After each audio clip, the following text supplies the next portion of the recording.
내담자가 병원에서 바이폴라 조울증 2형으로 진단을 6개월 전에 받았다. 근데 이제 상담에 내한테 왔어요. 그러면 상담자는 이 부분을 면담에서 어떻게 확인하는가, 이 부분들을 먼저 한번 정리해 볼게요. 우선은 이제 바이폴라 1형과 2형에서 우리가 상담 현장에서 1형도 많이 오고 2형도 많이 오게 되죠. 그러면 이제 2형 같은 경우는 일단 사파 중에서 경조증 사파를 상담사가 이제 기억을 해야 돼요. 그럼 그동안 공부했던 걸 이제 머릿속에서 이렇게 인출해야 되죠. 경조증이라는 게 뭐냐? 그러면 경조증은 이제 내담자가 뭔가 이제 우리가 나 이렇게 잘할 수 있어. 뭐 이것은 뭐든지 할 수 있어. 그게 어떻게 보면은 되게 의기양양하고 자신감 있어 보이는 가도 그런 부분들이 막 사업을 하면 내가 막 이거 막 될 거다. 막 이게 막 뭐가 될 것 같은 그런 부분들 쉽게 말하면. 근데 이제 그것이 어떤 우리가 보면은 뭐 합리적 의심을 하잖아요.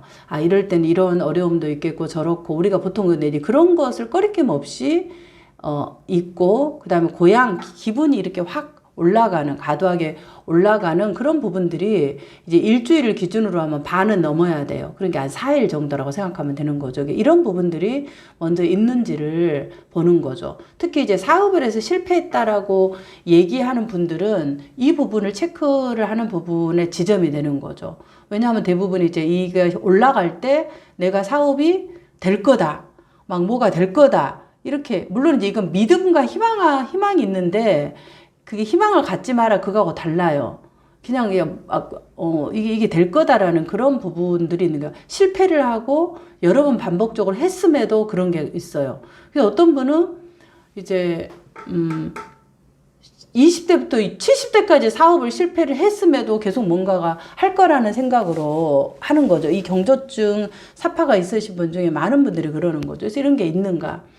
그 다음에 이제 보통 근데 이제 그 다음에 이제 이 조증사파하고 약간 구별을 해야 돼요. 조증사파하고. 그러니까 조증사파에서는 조증 상태가 이제 나타나야 되는데, 이 조증 상태가, 뭐라 그럴까. 우리가 여러 개 나와 있는 그 상황에서 3개 이상의 어떤 부분들이 나오거나, 혹은 좀 더 개수가 4개 이상 되면 약간 감이 나다. 이제 이런 정도 부분이 보여야 된다는 거죠. 경조증 사파라는 것이. 그래서 이제 이런 부분이 사업을 했다 그러면 사업을 어떤 식으로 실패했는데 다시 하게 됐던 어떤 이유라든가 정황이라든가 이런 걸 이제 탐색을 해보시면은 되겠죠. 근데 이제 어떤 부분들은 사파는 뭐라 그럴까.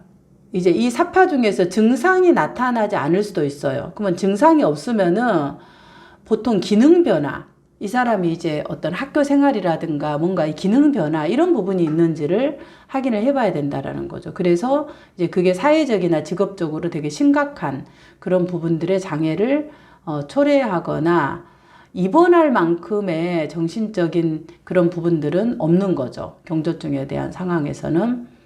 그 다음에 어떤 물질에 대한 이런 그런 그 증상 이런 부분들도 이렇게 없어야 되는 거죠. 부분들 그런 것들이 이제 보통 경조증 사파라고 볼 수 있겠죠. 그래서 이제 이런 경조증 사파가 이렇게 좀 한 일주일에서 한 4일 정도 조금 반 정도가 좀 나온다 그러면은 보통 우리가 이제 바이폴라 2형이라 이렇게 얘기를 해요. 그래서 이제 이런 부분들이 내담자가 면담 과정에서 있는지를 먼저 초기 면담에서 확인하는 것이 필요하다. 왜 그러냐면 이런 부분들이 지금 메디케이션을 먹고 약물을 복용하고 있는 중인데 상담에서 어떤 부분에서 이 내담자의 위험 요인이 있나를 파악해야 돼요.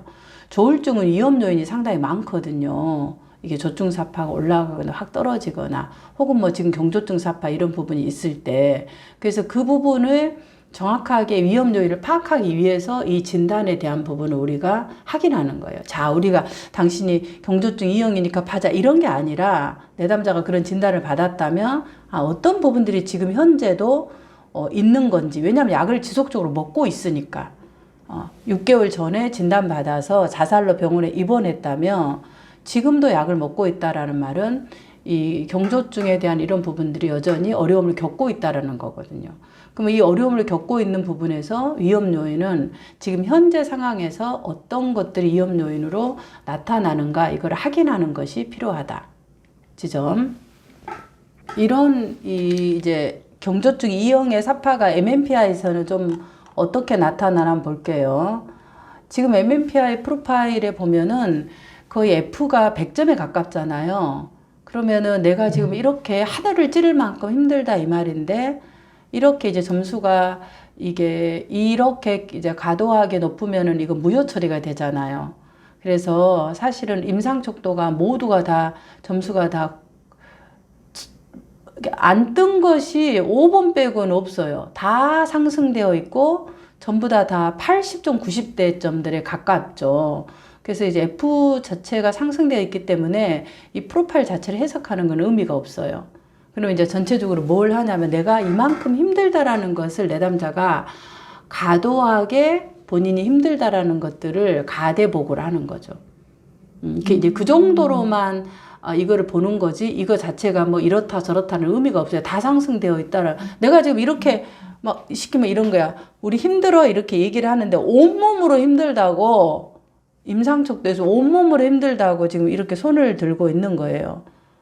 나를 구원해 주시오. 내가 이렇게 힘들어요. 근데 이것이 과도하다라는 거죠. 그래서 우리가 가대에 지금 보고를 하고 있다. 그러니까 무효다. 그래서 이제 이거 의미가 없다. 그러니까 그만큼 내담자는 힘들다라는 것을 보고한다. 그 정도로만 MMPI를 보는 게 필요한 거죠. 그래서 TCI를 이제 만약에 본다면 이분의 그러면 기질과 성격은 좀 어떤 지점이 있을까? 이게 다 경조증 2형이 이런다라는 게 아니라 다 이제 이 TCI는 각각 다 다르잖아요. 개별적으로. 그렇지만 이런 이제 그 이게 조울증 2형이 갖고 있는 한 개인의 프로파일이니까 사례마다 다르겠죠. 근데 이제 이 프로파일에서 만약에 기질적인 것을 볼 때 기질이 자극 추구하고 이어메피가 거의 100점에 가깝잖아요. 최대치. 그러니까 뭔가 자극되는 부분에 있어서 굉장히 뭐라 그러나 쉽게 이렇게 눈이 자극에 이렇게 반응한다라는 거잖아요. 그래서 과도한 충동성, 무절제, 자유분방이 끝자락에 가 있어. 이게 뭐 평균 M을 기준으로 저 끝에 가 있어요. 부분들.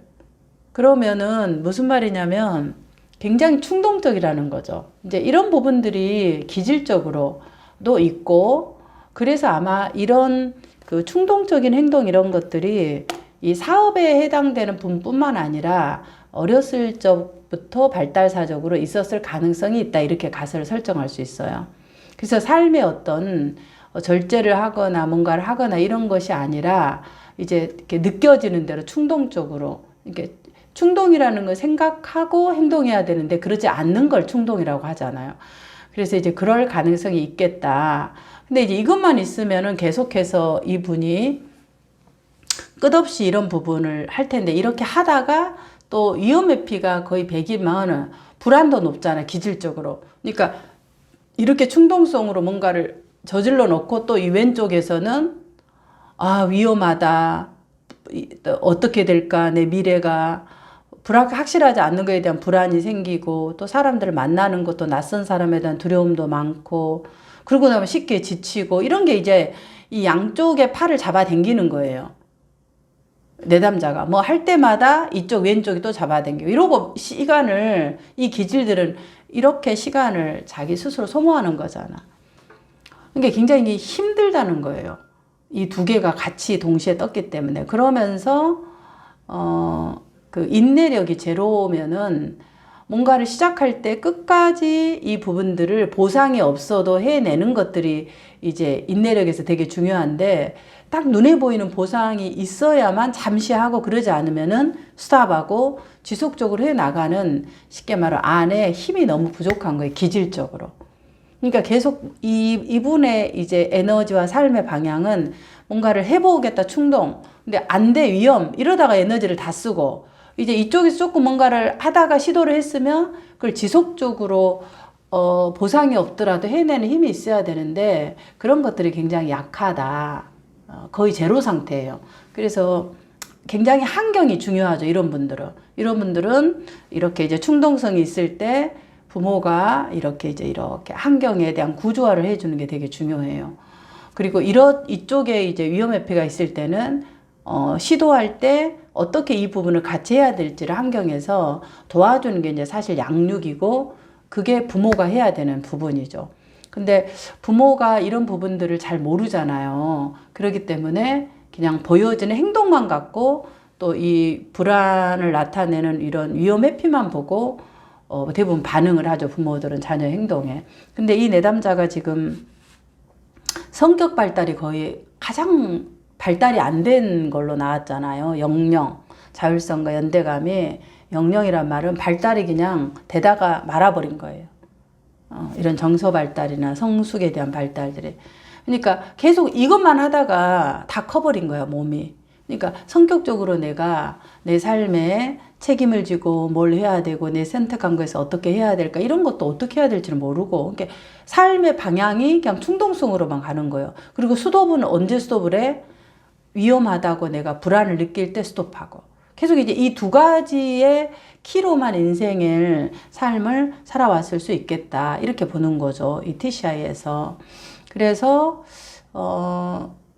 굉장히 이렇게 약한 발달이 안 돼 있어서 되게 의존적이고 뭔가 충동을 하지만 또 뭔가 이렇게 떨어질 때는 의존적이고 이런 부분들이 전체적으로 내담자에게 좀 있어 보인다. 이렇게 이제 TCI에서의 성격과 기질을 볼 수 있겠죠. 그래서 아마 이런 부분들이 이제 직장 생활이나 또 결혼 생활 이런 부분에서도 어려움을 경험할 수 있는 어떤 지점이지 않을까 그렇게 보아집니다. 그래서 전반적으로 이제 조울증 E형이 이렇게 있지만은 검사에서 TCI가 이렇게 보통 지금 말하는 이런 그 기질과 성격이 발달이 안 돼 있는 분들은 자기의 감정을 조절하거나 자기 삶을 조절하는 부분에서 어려워요. 조울증이라는 것은 정서를 조절하지 못하는 정서에 관련된 감정에 관련된 진단이잖아요. 그렇기 때문에 자기의 감정 이런 부분을 조절할 힘이 없는 거예요. 이거를 경험해 보지 못해서 기질도 그렇고 그래서 이제 이런 것들이 되게 삶에서 많은 위험적 요인이 될 수 있겠다. 그래서 상담사는 이런 부분들을 이제 잡고 내담자가 자기 자신을 이해하고 그 이해한 것을 기반으로 내가 이제 무엇을 스톱해야 되고 어떻게 나아가야 될지를 지금부터 하나씩 해 나가는 것이 사실은 이제 가장 중요한 그런 지점이다라는 것을 내담자가 인식하도록 먼저는 해석 상담에서 필요하고 그리고 나서 이 자율성과 연대감이 제로인 가장 발달이 안 되는 이 지점에서 하나씩 자기의 삶을 해 나갈 수 있도록 벽돌을 하나씩 쌓아서 자기 삶에 이렇게 구조를 만들어 갈 수 있도록 정서를 조절할 수 있는 힘을 주도록 하는 것이 이제 상담에서 역할이라고 볼 수 있겠습니다.